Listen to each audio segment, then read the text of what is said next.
여러분 안녕하십니까?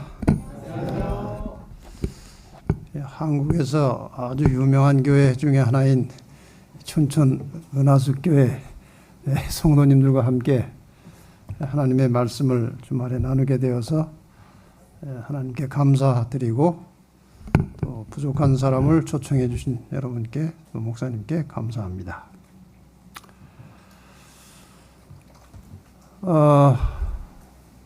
이 교회가 역사도 얼마 안 되고 아주 조그만 교회였는데 갑자기 유명해졌어요. 왜 그렇습니까? 하나님의 은혜지요.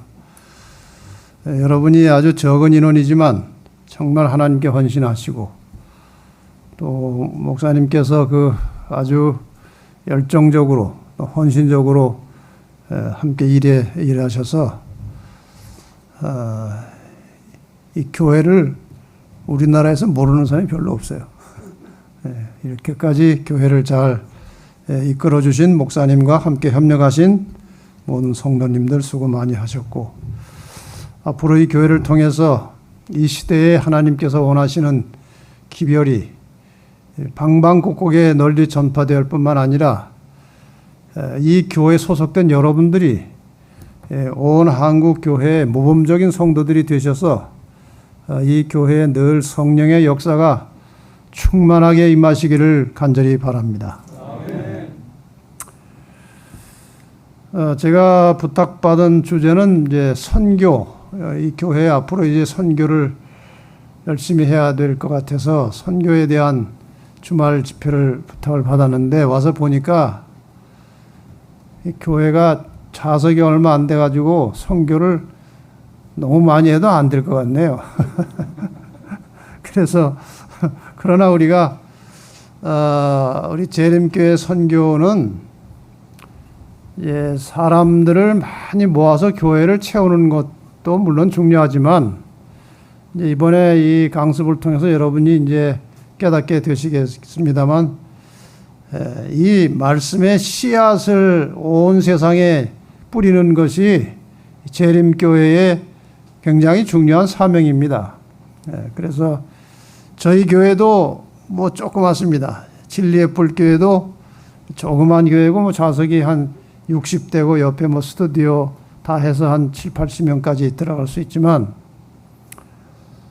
우리 교회의 목표는 사람을 많이 모으는 게 아니고 열심히 전도해서 세상에 많은 사람들이 진리를 깨닫도록 하고 혹시 교회로 오더라도 넘쳐서 다른 데로 나가는 게 목표예요. 그러니까 이 교회도 그런 목표를 가지시고 뭐 이 교회도 와도 좋지만 여러분이 그 사명을 가지고 온 세상의 사방에 말씀의 씨를 뿌리는 연구를 하시고 그 일에 충실하시기를 바랍니다. 우리 재림교회 사명이 그것입니다.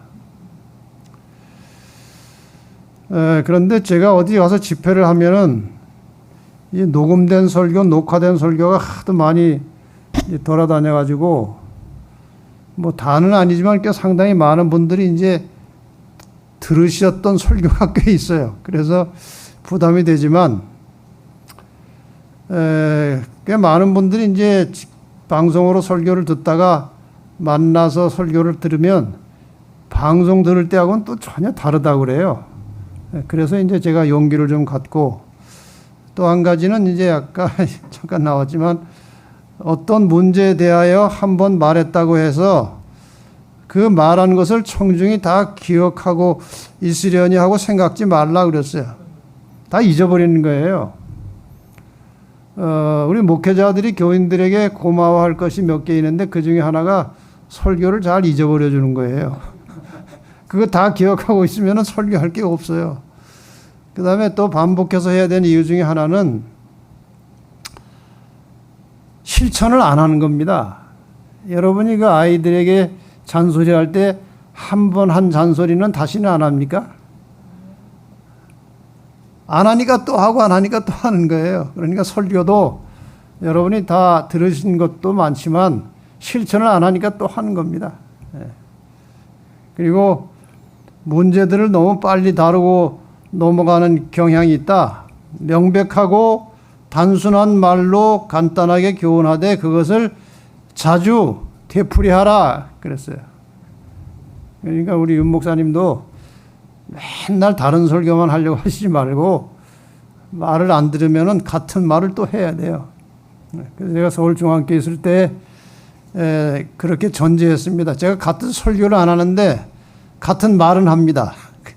그러니까 그런 마음으로 여러분이 오늘 내일 시간에 함께 은혜를 나누시기를 바랍니다. 근데 요즘에 이 전도하기가 참 쉽지가 않아요. 근데 마침 이제 이 코로나 덕분에 많은 사람들이 이제 방송을 듣고 이제 교회를 나오는데 이 재림교회 설교를 듣고 깨닫고 교회에 나오기까지는 굉장히 파란만장한 과정이 있어요. 그런데 종종 이 말씀을 듣고 바로 깨닫고 결단하는 사람도 있어요.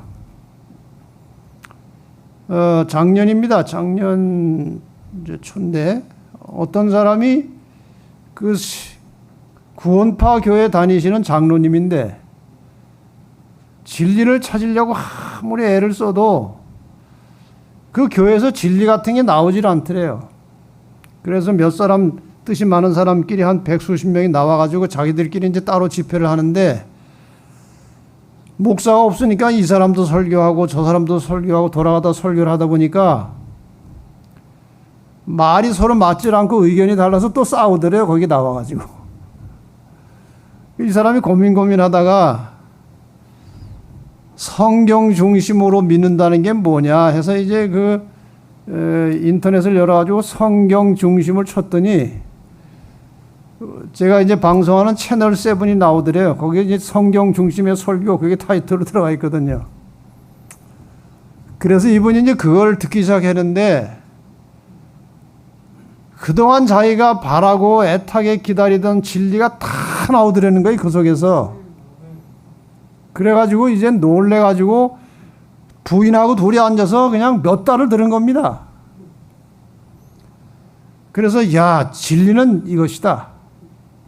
그래가지고 이제 자기가 바로 안식일교로 옮기면은 자기가 같이 믿던 동료들을 인도하기가 어려우니까 속으로만 생각하고 이제 동료들에게 전도를 서서히 하는데 자기 마음 같지 않더라는 거예요. 그러니까 이 재림기회는 아무나 듣는 게 아닙니다. 들을 귀 있는 자들이 따로 있어요. 그래서 이분이 하다가 안 되니까 아이고 알아서들 하시오 하고 부부가 둘이 자기 발로 제주중앙교회 가가지고 침례받고 우리 교인이 됐어요.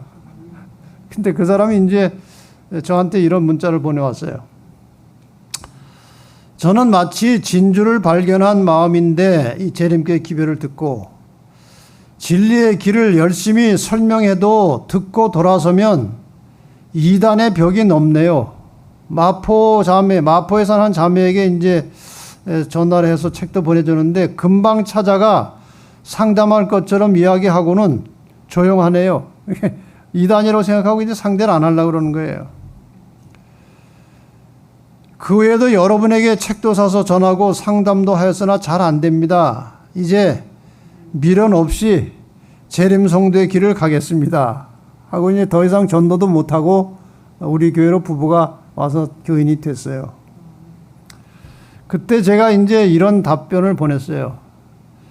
이 기별은 들을 귀 있는 자들이 듣는 것이라고 생각됩니다. 복 받은 자들이 받을 수 있는 메시지시죠. 복을 받은 자들이 받을 수 있는 메시지라 이것입니다. 이단이 무엇인지도 모르고 이단이라는 말에 미혹된 분들이 참 불쌍하게 생각됩니다. 김 선생님 네 분 주님 재림하시는 그날까지 변치 않는 마음으로 진리의 길을 따라가시기 바랍니다. 제가 이렇게 답을 썼더니 그렇게 하겠습니다 하고 이제 침례를 받고 교인이 됐어요. 제가 왜 이 말씀을 드리는가 하면은 이 재림교회 기별을 다른 사람에게 전하는 것은요 절대로 쉬운 게 아니에요. 그러나 어렵다고 해서 안 해서 되는 것도 아니에요. 반드시 하긴 해야 되는데 왜 하는가 하면 들을 귀 있는 자들이 있기 때문에 그 사람들을 향해서 하는 것입니다. 우선 우리가 전도할 때에 사람들과 친근히 교제함으로, 사람들하고 잘 사귐으로 가장 유능한 강연보다 더 쉽게 사람들의 사상의 방향을 돌이키게 할 수 있다. 그러니까 우리가 전도라는 행위를 가지고 전도하는 것이 아니고 평상시에 사람들하고 사귀면서 가까이 교제하면서 선한 감화를 주면서 전도의 길을 찾는 게 가장 효과적인 것이라 이겁니다. 뭐 옛날 말이지만 난로가에 모여 앉은 어떤 가족이나 또는 적은 무리들이 모인 가정에서 그리스도를 소개하는 것은 아주 소그룹으로 조금 모여 앉아서 혹은 개인적으로 그리스도를 소개하는 것이 밖에서 지나가는 많은 사람들을 모아놓고 하는 설교나 혹은 회관이나 교회당에서 하는 설교보다 사람들을 예수님께로 인도하는 일에 더욱 성공적인 경우가 많다. 그러니까 우리가 이 전도라는 것을 생각할 때는 어디 가서 이렇게 전도지를 뿌리고 그 다음에 뭐 말로 전하고 하는 것보다 평상시 생활 속에서 거래하고 교제하는 모든 사람들과의 대화 속에서 은연중에 그리스도를 증거하는 것이 최고의 전도법이라 그것이에요. 그래서 이 세 번의 시간에 걸쳐서 제가 오늘은 이 재림교회의 선교적 사명에 대해서 말씀을 드리고 내일 안실학교 시간에는 구체적으로 어떻게 전도할 것이냐에 대해서 내일 10시에 시작인가요? 10시에 하고 그 다음에 설교 예배 때는 목숨을 걸 만한 두 가지 가치 이제 이런 주제로 하겠습니다. 오늘은 재림교회 선교적 사명에 대해서 왜 재림교회는 반드시 전도를 해야 되느냐, 무엇을 전해야 되느냐, 이 말씀을 좀 먼저 서론적으로 드리겠습니다. 여러분이 아시는 대로 예수님께서 이 제자들에게 이 교회를 향해서 분부하신 대사명이 있습니다. 이건 예수님의 부탁이 아니고 명령이에요. 너희는 가서 모든 족속으로 제자를 삼아 아버지와 아들과 성령의 이름으로 무엇을 주고 침례를 주고 제자를 삼아서 침례를 준 다음에 내가 너희에게 분부한 모든 것을 가르쳐서 지키게 하라. 여러분, 우리가 다 가르쳐 가지고 완성된 다음에 침례를 주려고 하면은 침례 받을 사람이 별로 없어요. 일단 내가 예수를 믿고 하나님의 뜻대로 살고자 결심이 서면 그게 제자가 된 것입니다. 그 다음에 침례를 주어서 교인으로 일단 만들고 그 다음에 하나씩 가르쳐서 지키게 하는 거예요. 이것이 순서예요. 그런데 이렇게 제자를 삼고 가르치는 사람들에게 하신 약속의 말씀이 무엇인가 하면은 내가 세상 끝날까지 너희와 항상 함께 있으리라. 이 말씀이에요. 우리가 선교 정신을 가지고 늘 선교적 생각을 하고 선교적 말을 하고 선교적 활동을 할 때에 항상 하나님께서 우리와 함께 계시겠다고 약속을 하셨습니다. 우선 재림교인 이전에 그리스도인, 모든 그리스도인들에게 주어진 보편적 선교 사명이 있어요. 예수님께서 두 가지 명령을 하십니다. 마태복음 11장 23절 수고하고 무거운 짐진 자들아 다 내게로 오라. 내가 너희를 쉬게 하리라. 여기에 이 오라고 하시는 말씀은 또 쉬겠다고 쉼을 주겠다고 하신 말씀은 구원을 약속하는 것입니다. 너희가 나에게 와라. 내가 구원하겠다. 그 말씀이에요. 여러분 다 예수님 앞에 나오셨어요. 구원 받으셨습니까? 구원 받았습니다. 예수 앞에 나와서 구원 받았어요. 그 다음에 예수님께서 다시 뭐라고 말씀하시는가 하면은 그러므로 너희는 가서 모든 족속으로 제자를 삼으라. 와라 한 다음에 또 뭐라고 그랬어요? 가라 그랬어요. 와서 구원받고 그 다음에 가라. 이것은 선교 사명을 주신 것입니다. 예수님께 나와서 구원을 받은 사람은 나가서 전하는 것입니다. 그것이 사명이에요. 그리고 예수님의 명령이에요. 지금까지 전도를 한 번도 안 해본 분 계십니까? 제가 손들라고는 하지 않겠는데 우리 교인들 중에 많은 사람들이 하도 이단이라고 하니까 전도를 안 해. 자기만 믿어요. 그게 우리 교회의 큰 병입니다. 그런데 이 선교봉사책에 보면요, 그리스도의 정신은 전도의 정신이다. 거듭난 마음 속에, 우리가 예수를 믿고 침례를 받고 거듭나지요. 거듭난 마음 속에 제일 먼저 생기는 충동은 다른 사람들 또한 구주께로 인도하고자 하는 충동이다. 그러니까 내가 거듭났다는 증거가 무엇이냐고요? 다른 사람들도 주님께로 인도해야 되겠다. 그것이 거듭난 증거라고 그러는 것입니다. 구원받은 증거, 이 구원을 다른 사람에게도 전해야 되겠다. 모든 진실한 제자는 한 사람의 선교사로서 하나님 나라에 태어난다. 그는 구주를 알게 되자 즉시 다른 사람들에게 그분을 알려주고자 열망한다. 그러니까 우리가 그리스도인이 됐다는 것은 이 땅에 태어난 선교사가 되었다, 그 말이에요. 참으로 거듭난 사람은 그 심령이 하나님의 사랑으로 가득 차 그가 소유한 기쁨을 다른 사람들에게 나누어 주고자 열망할 것이다. 여러분, 우리가 가진 구원의 소식이 정말 좋고 기쁘다면 당연히 다른 사람들에게 나누어 줘야 되겠죠. 이런 것이 이제 그리스도의 기본 정신이다, 그 말이에요. 여러분, 저 그림을 잘 보세요. 어떻습니까? 이상한 점이 무엇입니까? 저 그림에서.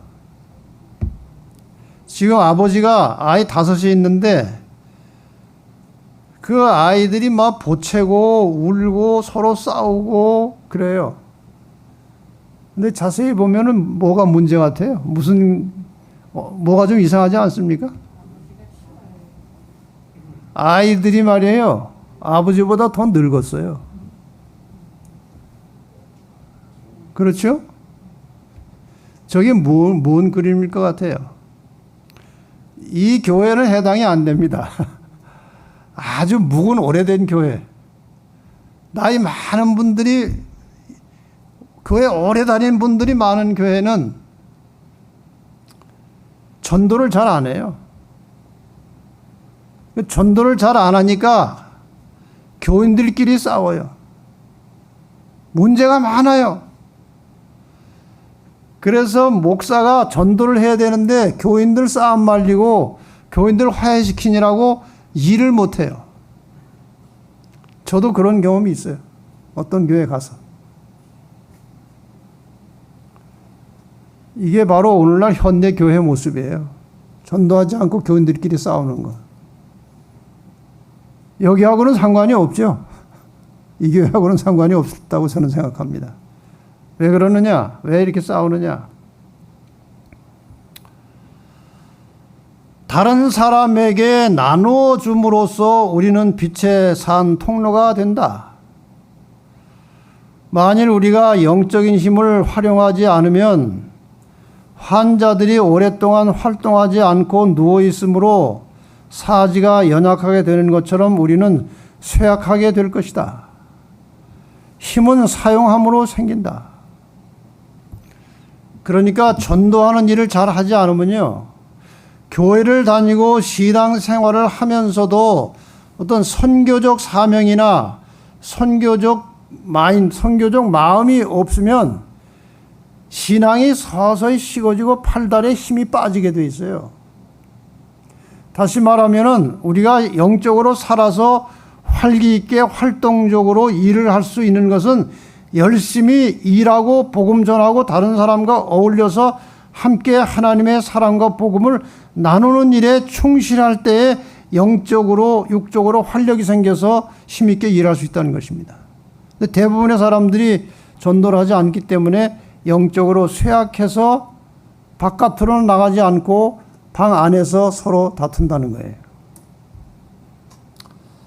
자, 이제 여러분들에게 질문을 하나 드리겠습니다. 선교 정신, 전도 활동, 영혼 구원 경험 없이 구원받을 수 있습니까?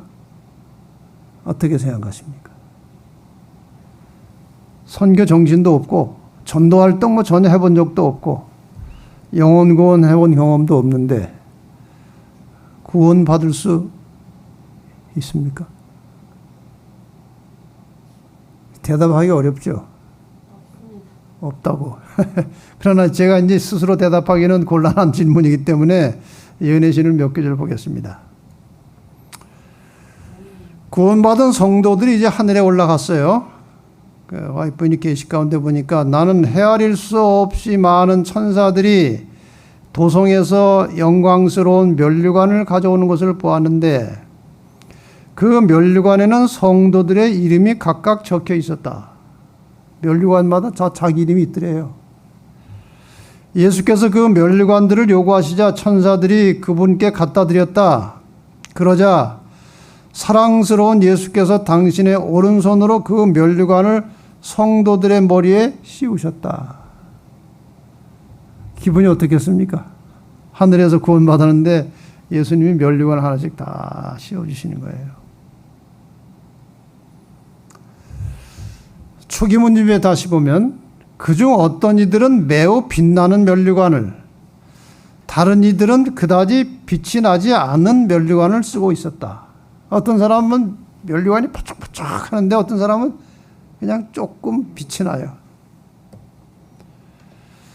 어떤 면류관을 별들이 많아서 무거워 보이는가 하면 다른 것들은 불과 소수의 별밖에 없었다. 그렇게 별들이 많이 달린 면류관이 있었고 별들이 조금밖에 없는 면류관이 있었다 이거예요.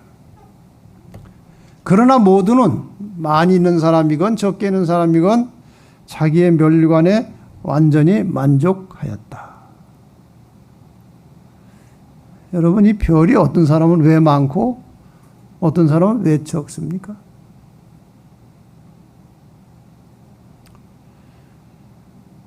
아무런 별이 없는 면류관을 가지고 하늘에서 구원받은 자는 한 사람도 없을 것이다. 만일 여러분이 영광의 궁전에 들어가면 여러분의 도움으로 그곳으로 들어가는 길을 발견한 어떤 영혼이 거기에 있을 것이다. 그 영혼이 바로 별입니다. 별. 그러니까 영혼구원이나 선교활동이나 이런 거 전혀 없이 구원받을 수 있는가 없는가에 대해서는 여러분이 스스로 답하시기 바랍니다. 어떤 사람은 좌절할지 몰라서 제가 이 이야기를 드리겠습니다.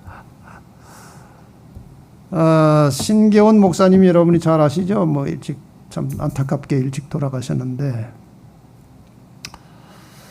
그분이 미국의 어느 그 장막봉에 가서 이제 설교를 하셨어요. 설교를 하시는데 첫날 설교가 다 마친 다음에 이제 어떤 분이 신 목사님 앞으로 오신 거예요. 오셔서 신 목사님, 저를 잘 모르시죠? 제가 잘 몰라 뵙겠는데 신 목사님보다 나이가 좀 많은 분이었어요. 어떻게 저를 아십니까? 저는 목사님 학생 때부터 압니다. 중고등 학생 때부터 압니다. 목사님 원주가 고향이시죠? 네, 그렇습니다. 제가 목사님 그 원주에서 누님이랑 같이 학교 다니는 모습을 제가 눈여겨봤어요. 근데 두 학생이 어린 학생인데 어떻게 그렇게 행실이 바르고 어떻게 그렇게 성실하고 어떻게 그렇게 다른 학생들과 전혀 다른 모습으로 학교를 다니는지 제가 아주 유심히 봤습니다. 그랬더니 목사님이 그 제7일 안식일 예수 재림교회 학생이더군요. 제가 아주 깊은 인상과 함께 감동을 받았습니다. 그 당시에. 그리고 제가 미국으로 이민을 왔어요. 근데 제가 이제 은퇴를 하고 이제 나이가 들어서 은퇴를 하고 신앙을 해야 되겠다. 어느 교회를 갈까 생각하는데 그 목사님 생각이 났어요. 그래서 내가 기왕에 교회를 가려면은 안식일 교회를 가야 되겠다 하고 목사님 어릴 때 생각나가지고 제가 재림교인이 되었습니다. 여러분, 신 목사님은 그분에게 한 번도 전도한 적이 없어요. 그냥 성실하게 살았어요. 그런데 그분이 재림교인이 된 것은 신 목사님 때문에 된 거예요. 물론 미국에서 그분이 신앙생활 할 때에 도운 분들이 꽤 있겠죠. 그러나 그분이 하늘에 올라가면은 그 별이 누구 별이에요? 저는 하나님께서 한 사람에게 별 딱 하나씩 준다고 생각하지 않아요. 그 한 영혼을 인도하는데 여러 사람이 기여한 겁니다. 신 목사님이 처음에 이제 그런 인상을 주었기 때문에 기여하셨고, 미국에서 그분에게 성경을 가르치고 교회를 인도한 사람도 있을 것이고, 그래서 한 영혼을 인도하는 일에 관계된 모든 사람들에게는 다 별이 하나씩 주실 것이라 저는 그렇게 생각해요.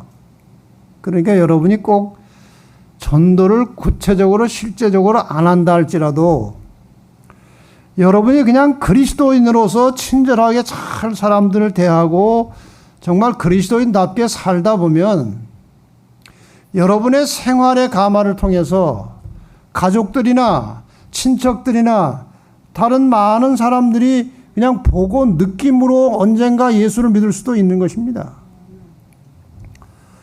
그 다음에 이제 교회에서 이제 새로운 영혼들이 오면요. 여러분, 그 한 영혼이 굉장히 소중한 영혼이 찾아오는 거예요. 그러면 절대로 이 교회에 온 영혼을 놓치면 안 돼요. 아주 친절하게 맞이해서 전 교인들이 그들에게 좋은 감화를 끼치고 잘 가르쳐서 뿌리를 내리도록 해야 되는데 거기에는 여러 사람의 도움이 필요한 것입니다.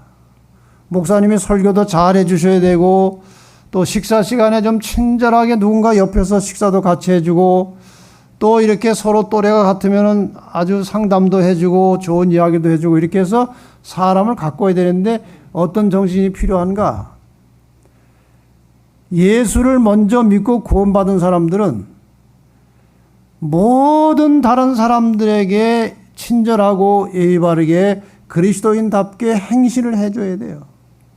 그래야 영혼 구원이 일어나는 것입니다. 그러니까 여러분이 꼭 전도는 안 하실지라도 나중에 꼭 하셔야 되겠지만 이런 방법으로라도 한번 시동을 해보세요. 시작을 해보세요.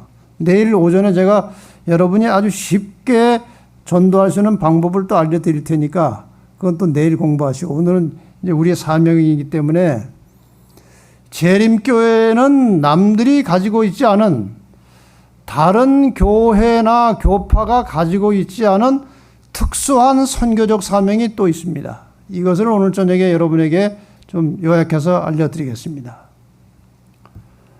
시대마다 사람들을 구원하시고자 하시는 하나님의 메시지는 그 중심, 구원의 중심은 그리스도이시지만 그 그리스도를 영접하고 구원받는 방법에 있어서는 조금씩 메시지의 차이가 있어요. 노아 당시의 구원의 기별은 무엇입니까? 예수 그리스도를 상징하는 방주 안으로 들어가라는 거예요. 방주로 들어가라는 것이 노아 당시의 복음이에요. 예수님께서 초림하시기 직전에 또 초림하신 후에 나타나시기 전까지 침례 요한 당시에 구원을 받기 원하는 사람들에게 전한 메시지는 무엇이었는가 하면은 회개하라 천국이 가까웠느니라. 이 천국은 여기서 예수님을 상징하는 단어예요. 천국이 가까이 왔다. 하늘이 가까이 임했다. 회개하라. 회개하고 그리스도를 영접하라 하는 메시지예요. 예루살렘이 멸망할 때 살아나는 길은 무엇인가? 그때 유대에 있는 자들은 산으로 도망할지니라. 이것이 복음이에요. 시대마다 그 당시에 사람들에게 전해지는 구원의 메시지는 조금씩 다릅니다. 그러면 예수님께서 재림하시기 전에 이 종말의 시대에 온 세상에 전파되어야 할 구원의 기별은 무엇이고 그 메시지는 누가 전할 것이냐 하는 거예요. 이거 중요한 주제입니다. 여러분, 오늘날 이 세상을 보니까 좀 오래 살고 싶습니까? 어디 빠르리 다른 데로 가고 싶습니까? 이 코로나를 보면요. 정말 세상이 정 떨어져요. 저는 이 코로나를 무엇 중에 하나로 보는가 하면은 그리스도인들이 세상에 빨리 정 떼고 하늘나라 가고 싶어 하라는 거예요. 이게 지금 사람 사는 게 아니에요. 왜 이렇게 마스크를 다 끼고 우리가 서로 말도 안 하고 살아요? 말을 해도 뭔 말인지 잘 못 알아듣고, 거리는 또 떼어서 다니라고 그러고, 교회에서는 잘 모이지도 못하게 하고, 이게 뭡니까? 얼마나 세상에 부도덕합니까? 남자, 여자 차이가 이제 없어져요, 세상에. 내가 여자지만 나는 남자다 하고 자기의 정체성을 밝히면 남자 취급을 해주는 거예요. 이렇게 세상이 이상한 세상이 되었어요. 진짜 정 떨어지는 세상이에요. 여기 정 붙이지 말고 빨리 주님 사랑하고 하늘나라 갈 준비하고 사십시다. 여기 진짜 정 떨어지는 세상이에요. 여기서 어떻게 살겠습니까, 앞으로? 이 마지막 시대에 주의 재림 직전에 전해야 될 기별을 전하는 주인공이 계시록 12장 17절에 나오죠. 용이 사탄이 여자에게 분노하여 돌아가서 그 여자의 남은 자손, 이 여자는 교회를 말하는 것이죠. 교회가 다 타락을 할 것입니다. 이 타락한 교회 역사 속에서 끝까지 순교를 지키고 살아남아 있는 자들, 곧 하나님의 계명을 지키며 예수의 증거를 가진 자들로 더불어 싸우려고, 누가?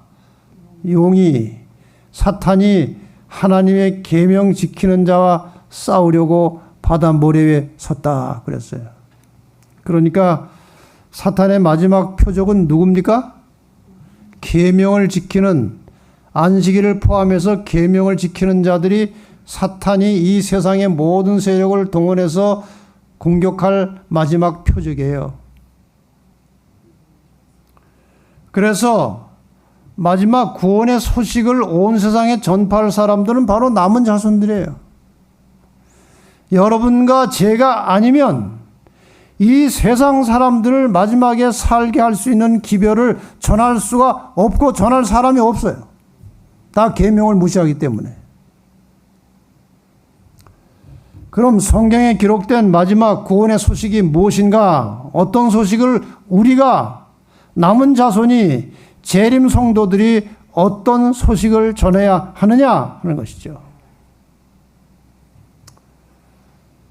여러분, 이 도표를 잘 보시면 재림교회가 어떤 교회고 어떤 사명을 가지고 있는지를 조금 희미하게나마 깨닫게 될 것입니다.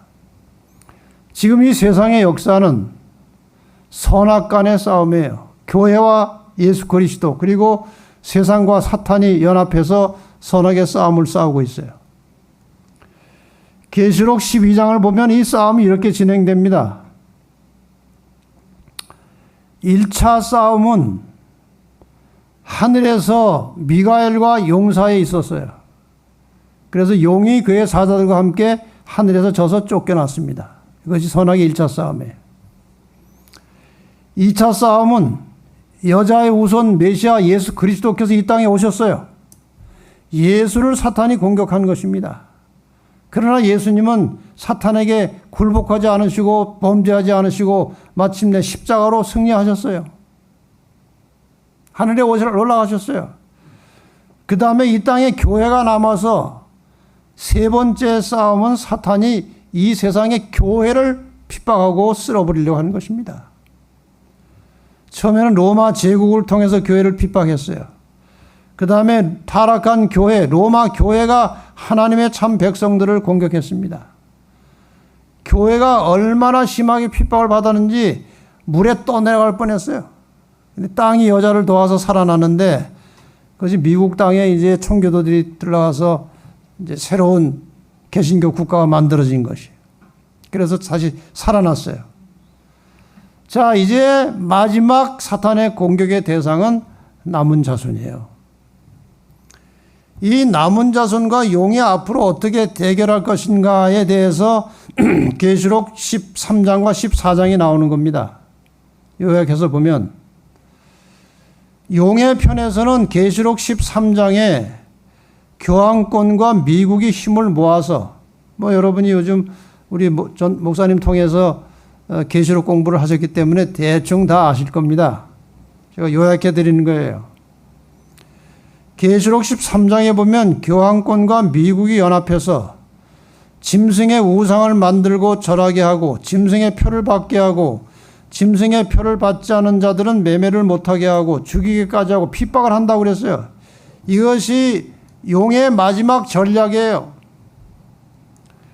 그러면은 이 용의 마지막 전략에 대항해서 싸울 하나님의 군대는 누군가?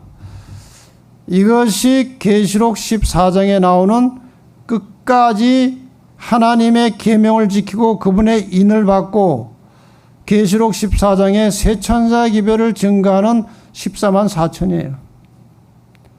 남은 자손들이 결국 충실하게 끝까지 할 때 핍박에서 다 떨어져 나가고 끝까지 하나님의 말씀에 충실한 사람들을 14만 4천이라고 하는 것입니다. 자, 이 보시는 대로 선악의 마지막 싸움은 계시록 14장과 13장이 싸우는 거예요. 그러니까 남은 자손들이 전해야 될 마지막 메시지는 바로 무엇입니까? 세 천사의 기별이에요. 이것을 전해야 돼요. 이건 우리가 아니면 어느 누구도 전할 수가 없는 거예요.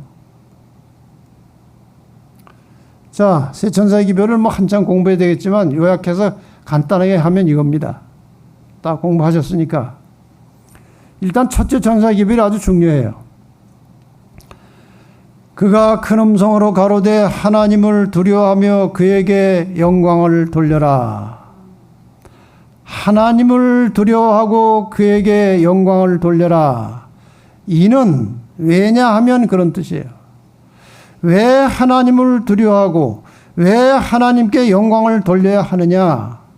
이유는 그의 심판하실 시간이 이르는 것이다. 여러분, 심판의 끝은 예수님의 재림이에요. 심판할 때가 됐다는 것은 예수님의 재림이 가까이 왔다는 것입니다. 믿으십니까? 여러분, 요즘의 세상을 보면은 주님이 꼭 오셔야 될 것 같습니까? 오셔야 됩니다. 인간을 두려워하지 말고 하나님을 두려워하고 그분께 영광을 돌려라. 재림이 가까이 왔다. 심판이 가까이 왔다. 근데 어떻게 하는 것이 하나님께 영광을 돌리는 것이냐? 하늘과 땅과 바다와 물들의 근원을 만드신 이를 경배하라. 이걸 간단하게 말하면 무엇입니까? 창조주를 경배하라는 것입니다. 맞습니까? 왜 창조주를 경배하라고 하는 말을 이렇게 복잡하게 했을까요? 하늘과 땅과 바다와 물들의 근원을 만드신 이를 경배하라고 할 때 이 말은 넷째 계명에 나옵니다. 그것이 안식일이죠. 그러니까 재림기별 그리고 안식일기별은 일차적인, 물론 이 첫째 천사, 둘째 천사, 셋째 천사 기별을 영적으로도 깊이 풀어서 더 헤쳐나갈 수 있어요. 그러나 기본적으로 세 천사 기별 중에 첫째 천사 기별의 핵심은 재림이 가까이 왔다는 것이고 하나님께 영광을 돌리라는 것인데, 그 하나님께 영광을 돌리는 것은 안식일을 창조주를 경배하라는 것입니다. 그러니까 우리 교회 이름이 뭡니까? 제7일 안식일 예수 재림교회예요. 다시 말하면 우리 교회 이름은 교회 이름이 아니고 첫째 천사의 기별이에요. 기별입니다. 우리의 이름 자체가 세상의 마지막 전해야 될 메시지예요. 그래서 여러분 어디서 누가 어느 교회 다니냐고 물으면 잘 모르실 거예요. 기독교 중에 하나인데 저기 가면 우리 조그만 교회 새로 지은 거 있어요. 그렇게 하면 안 돼요. 누가 물으면 아무리 바빠도 12자를 다 대야 돼요. 제7일 안식일 예수 재림교회를 다닙니다. 그런데 이러이러한 이유에서 우리는 제7일 안식일을 지키고 이러이러한 이유 때문에 예수님의 재림을 기다리고 준비하고 살아가는 교회입니다. 설명을 하면은 그것이 메시지를 전한 거예요.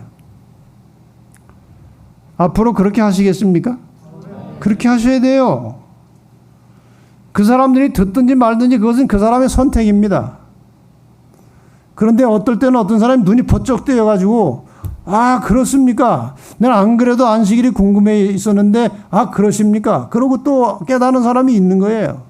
그러니까 상대방의 눈치나 사정 보지 말고 일단 재림 성도들은 우리의 이름을 가지고 먼저 이 기별을 전하라는 것입니다.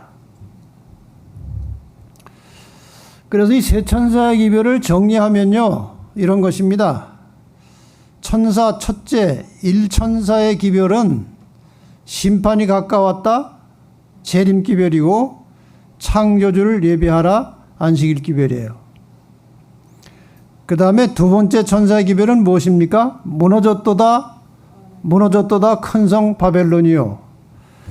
이 첫째 천사의 기별을 받지 않으면 무너지는 바벨론이 된다는 것입니다. 이 기별을 받아야 된다는 거예요. 마지막 때.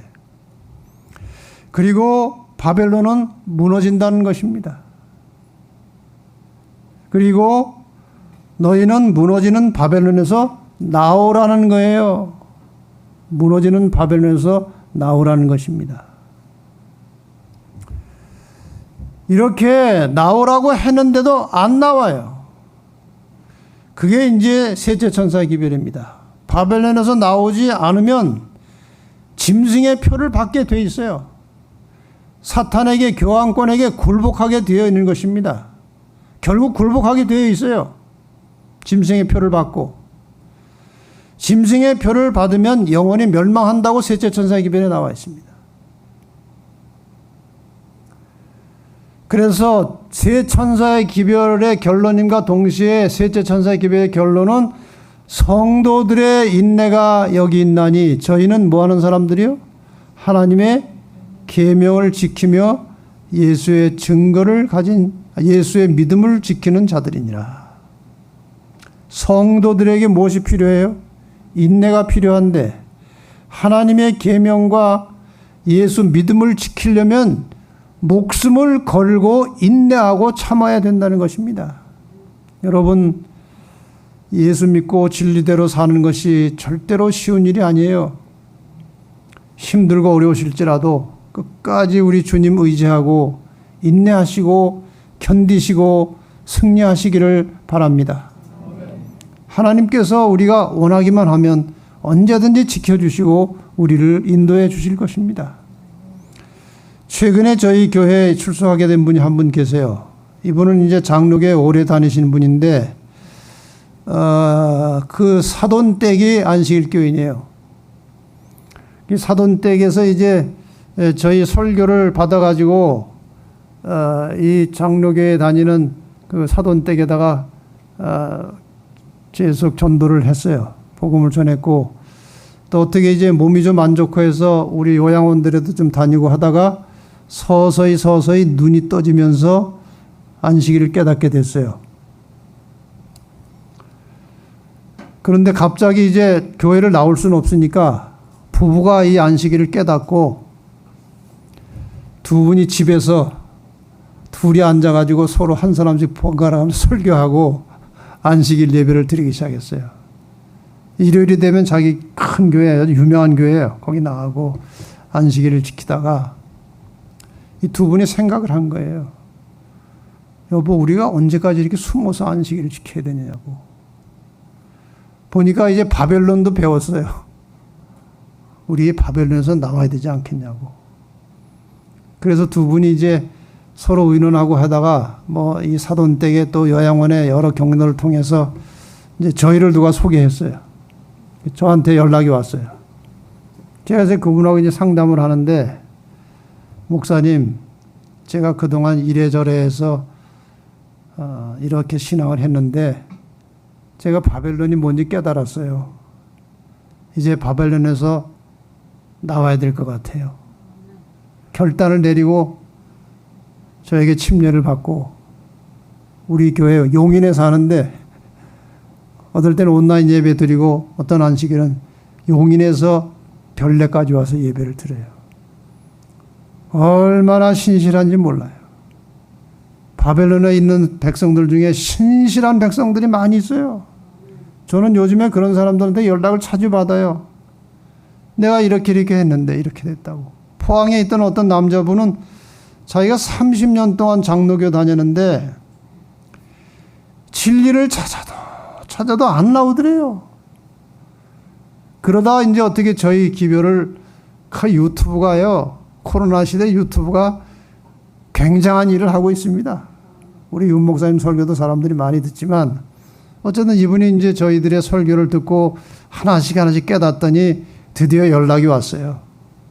연락이 와서, 목사님, 제가 이제 먼저 다니던 교회 그만 다녀야 될 것 같습니다. 제가 그동안 30년 다녔는데 아는 게 아무것도 없었어요. 근데 재림교회 설교를 듣다 보니까 30년 만에 소경이 눈을 뜬 것 같아요. 이제 소경이 눈을 떴습니다. 진리를 깨닫게 됐어요. 그러고 이제 그분이 물류회사를 하는 분인데요. 그 소속된 물건 대는 회사들이 또 많을 거 아니에요. 안식일 날 다 거래를 해야 되는데 이분이 결단을 내려서 그 거래 회사들에게 전부 다 이제 양해를 구하는 거예요. 우리 토요일 날은 이제 거래하지 말자고. 설득을 하나씩 해가지고 그 여러 회사들을요 다 설득을 한 거예요. 그리고 새로 신규로 거래가 이루어진 회사는 토요일 날 거래 안 하는 조건으로 거래 계약을 하는 거예요. 그래가지고 지금 그 여러 회사들이 전부 다 토요일 날 영업을 못하게 하고 이 사람이 안식일을 잘 지키게 됐어요. 그런 사람이 있어요. 그래가지고 그 주변 교회 제가 가까운 데 좀 소개해 드리려고 그랬더니 거기 뭐 아는 사람들이 많고 참 번거롭고 그런지 지금 온라인 예배를 드리고 있는데 이번 9월 4일 날 저희 침례식 하는데 침례 받으러 포항에서 이제 올라오기로 돼 있어요. 바벨론에서 나오는 거예요. 그러니까 지금 우리 교회에 일어나는 현상이요, 두 가지입니다. 재림교회에 머물러 있던 남은 자손들 중에 이 코로나 때문에 예배를 해이하게 보고 신앙이 떨어지고 말씀과 멀어지면서 나태해지고 떨어져 나가는 사람들이 많고, 반면에 이 코로나 때문에 집에서 방송으로 듣고 진리를 깨닫고 바벨론에서 나오는 사람들이 많아요. 먼저 된 자가 나중되고 나중된 자가 먼저 된다는 말씀이 이렇게 해서 성취가 되는 것입니다. 여러분, 절대로 자리 뺏기지 마시기 바랍니다. 이게 어떻게 해서 우리가 얻은 자리입니까? 우리가 재림교인이 되기 위해서 얼마나 많은 희생을 치렀어요. 여러분, 끝까지 충성하시기 바랍니다. 끝까지 버리지 마시고 나태해지지 마시고 날마다 더욱 열심을 내서 주님 섬기고 주 앞에 주님의 집에 충성된 가정들이 되시기를 바랍니다. 가려 뽑은 기별 118페이지에 이런 말씀이 나와요. 바벨론은 세상 사람들에게 넷째 계명의 안식일 대신에 거짓된 안식일을 주었으며 사단이 에덴 동산에서 하와에게 처음으로 말한 바 영혼의 자연적인 불멸설의 거짓된 교리를 반복하였다. 이 일요일 예배하고 영혼 불멸설은요, 치명적인 문제예요. 이게 많은 사람들이 말세에 하나님을 떠나게 만드는 요건이 된다는 것이죠. 사탄은 두 큰 오류, 영혼 불멸설과 일요일 신성설을 통하여 사람들을 그의 기만 아래 들어오게 할 것이다. 영혼 불멸설은 강신술의 기초가 되고 일요일 신성설은 로마 교회를 찬동하여 그들과 결합하게 만든다. 지금 개신교회가요, 우리나라 주류 큰 교단들은 전부 다 WCC에 가입이 되면서 이 WCC를 누가 컨트롤하느냐? 교황이 컨트롤 뒤에서 합니다. 그래서 결국 WCC를 통해서 개신교단이 전부 다 천주교 속으로 다 들어가고 있어요. 이게 지금 현실입니다. 이게 종교연합운동이에요. 우리가 오래전부터 얘기하던. 그런데 일요일 이 문제보다 더 심각한 게 무엇인가 하면은 영혼 불멸설이에요. 사람이 죽으면 혼이 안 죽는다는 거예요. 이 사람이 죽어도 혼이 안 죽는다는 사실을 믿고 있으면요, 사탄의 놀이개가 되는 겁니다. 이건 완전히 사탄의 밥이에요. 그걸 믿고 있으면. 뭐 예를 들어 보십시다. 미국의 어떤 남자가 텔레비전을 보고 있는데 실제로 일어났던 일들이 이제 기록된 책입니다. 텔레비전을 보고 있는데요, 그 텔레비전 옆에 의자에 자기 죽은 누이 동생이 걸터 앉는 거예요. 너무나 놀랍지 않습니까? 자기 누이 동생 죽었는데 텔레비전 옆에 걸터 앉는 거예요. 그러더니 하는 말이요, 오빠, 텔레비전 좀 그만 보고 교회 좀 나가세요, 교회. 여러분, 이 말 어떻게 생각하십니까? 이게 사탄의 말이에요? 천사의 말이에요? 내용만 가지고는 천사의 말이에요. 텔레비전 그만 보고 교회 가세요.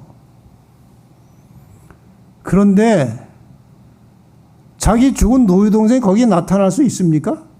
없어요. 영혼이 불멸한다는 사상을 믿으면 그건 누이 동생으로 보는 겁니다.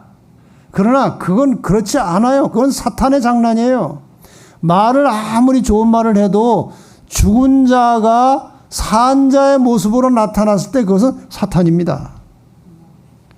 영혼 불멸을 믿으면 그게 다 자기한테 들어오는 거예요. 그래서 망하는 겁니다.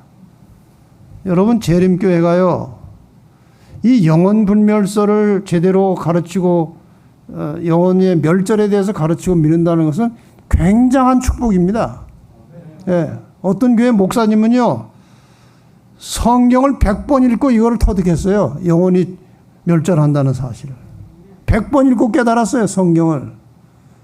그래가지고 그동안 자기가 잘못 가르쳤는 거 사과하고 책도 썼어요. 근데 우리 재림교인들은 성경 반도 안 보고 알잖아요. 이게 얼마나 복입니까? 이 두 가지 문제가요, 마지막 때 큰 올무가 될 것이에요. 여러분, 이 사실을 다른 사람에 가르치셔야 돼요. 최근에 제가 이 두 문제를 가지고 설교를 꽤 여러 차례 했어요. 이 한 이야기를 이제 좀 드리고 마치겠습니다. 제가 설교 때 종종 쓰던 책입니다. 로저 모너라는 사람은 청년 시절에 사탄 숭배에 빠져서 사탄 교회에 다니던, 여러분 잘 모르시지만 미국에는 세이튼 철치, 사탄 교회가 많아요. 교회는 교회인데 가서 누구를 숭배해요? 사탄을 숭배하는 교회들이 많아요. 이제 노골적으로 사탄이 거리에 나타나는 겁니다. 사탄 숭배하는 교회에 가면은 거기 이제 교구장이 설교를 합니다.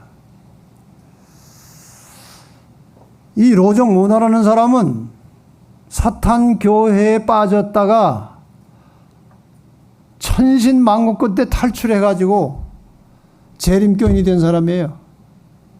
그래가지고 이 책을 쓴 거예요. 이 사탄의 세계에서 일어나고 있는 자세한 일들을 자기가 다 써서 책으로 내놓은 거예요.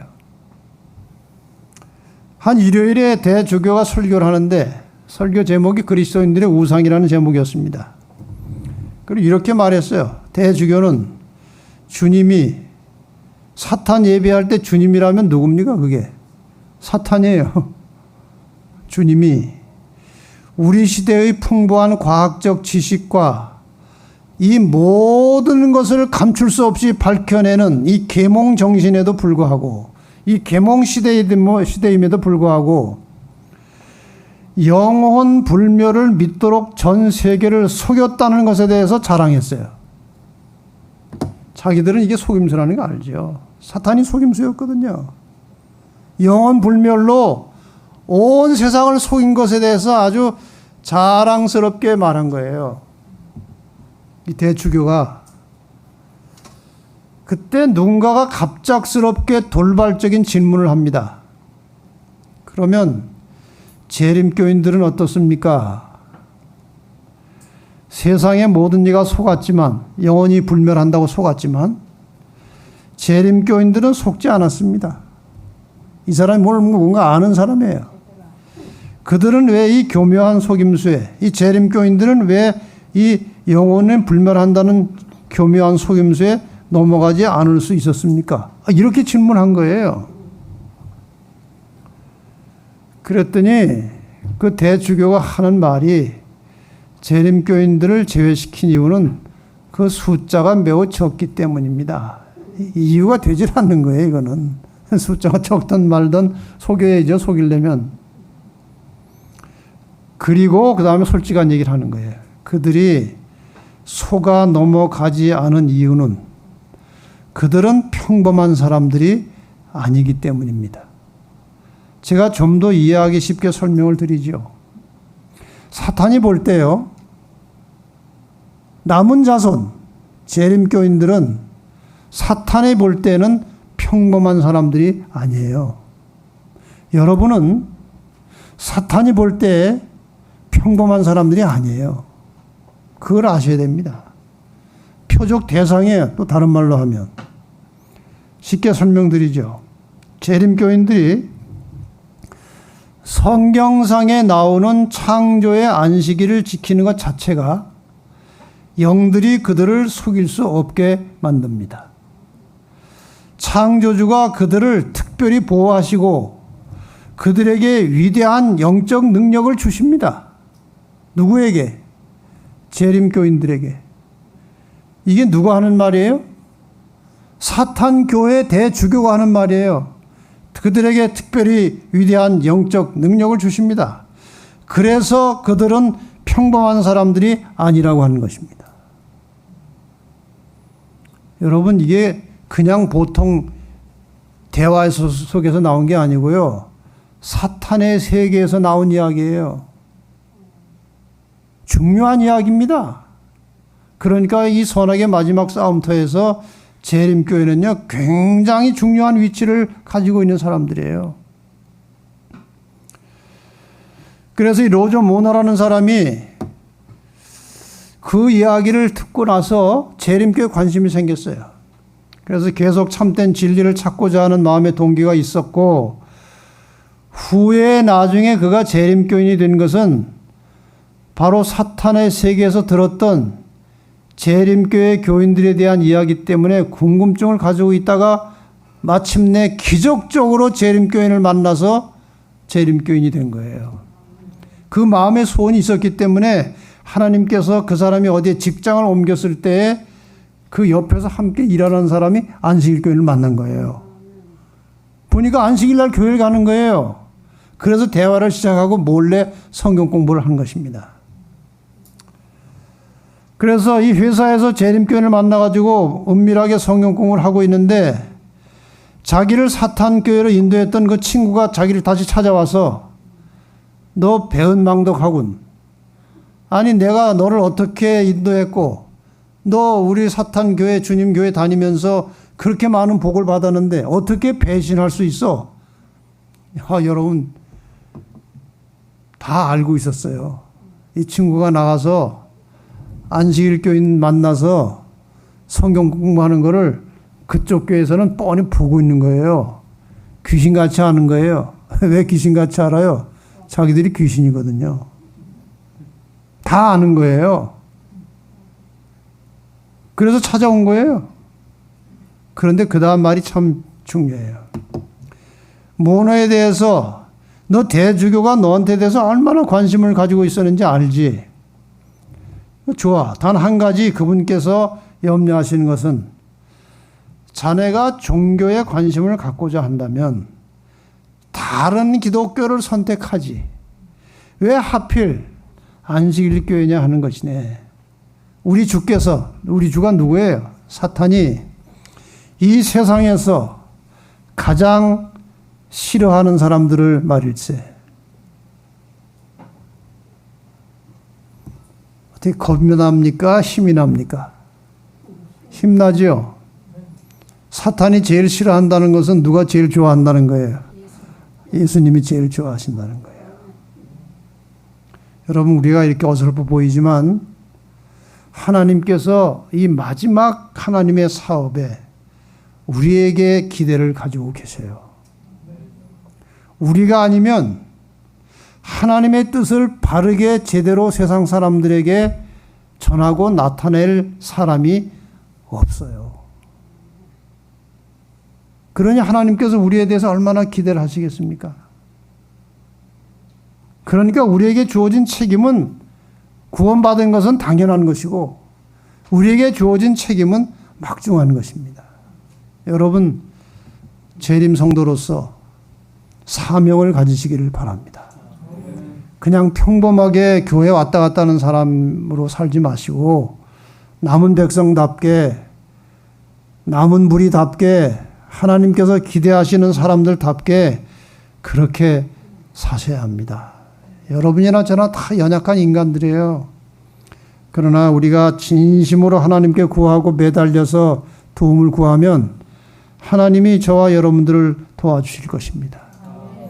그러므로 내 사랑하는 형제들아, 견고하며 흔들리지 말며 항상 주의 일에 더욱 힘쓰는 자들이 되라.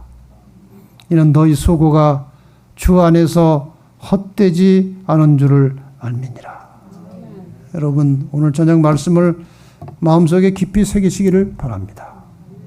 우리는 보통 사람들이 아니에요. 하나님께서 택하신 마지막 하나님의 뜻을 이루어가야 할 남은 자손들이고 사단의 표적 대상이고 사단의 공격 대상이에요. 사단이 표적을 하고 사단이 공격한다는 것은 확실한 하나님의 백성이라는 증거입니다. 여러분 이 사명을 가지시고 항상 우리에게 주어진 이 마지막 중대한 기별을 부지런히 다른 사람들에게 증거하며 살아가는 마지막 성도들이 되시기를 바랍니다. 내일 오전에는 이 기별을 전하는 방법들에 대해서 제가 구체적으로 설명을 좀 드릴 테니까 전도 어려운 것이 아니에요. 마음만 먹으면 얼마든지 방법도 있고 얼마든지 우리가 실제로 할 수 있어요. 그래서 여러분 정말 재림 성도로서 사명감을 가지고 하나님의 집에 충성을 다하는 종이 되시기를 바랍니다. 그냥 바로 기도하고 마치겠습니다. 시간이 많이 지났어요. 하나님 참 감사합니다. 저희가 무엇이간데 이 수많은 역사를 통해서 마지막에 하나님의 참 백성으로 남겨진 남은 자손 재림 성도가 되게 하시고 이 혼탁하고 어지럽고 정말 정떨어지는 세상에 살지만 주님 다시 오시는 재림의 소망을 가지고 인생을 살도록 신앙을 하도록 인도하시고 축복하신 하나님 진실로 감사합니다. 우리가 세상에 얽매여 살지 말게 하여 주시옵소서. 세상에 분주한 일, 먹고 사는 일 때문에 하나님 믿고 신앙하는 일 게을리하거나 소홀하지 않도록 하나님 우리에게 정신 차리게 하여 주시고 깨어서 주의 오심을 준비하며 기다리며 증거하는 주님의 성도들이 되게 하여 주시옵소서. 여기 조그만 진리의 등대가 세워졌지만 모든 생활면에서 충실하게 빛나는 성도들이, 빛이 되는 성도들이 모이는 하나님의 등대가 되게 하시고, 적은 교회지만 밝은 빛을 비춰서 많은 사람들을 마지막 구원의 방주로 끌어들이고 또 어두운 세상을 향해서 빛을 발하는 그러한 교회와 성도들이 되게 하여 주시기를 예수님의 이름으로 간절히 기도하옵나이다.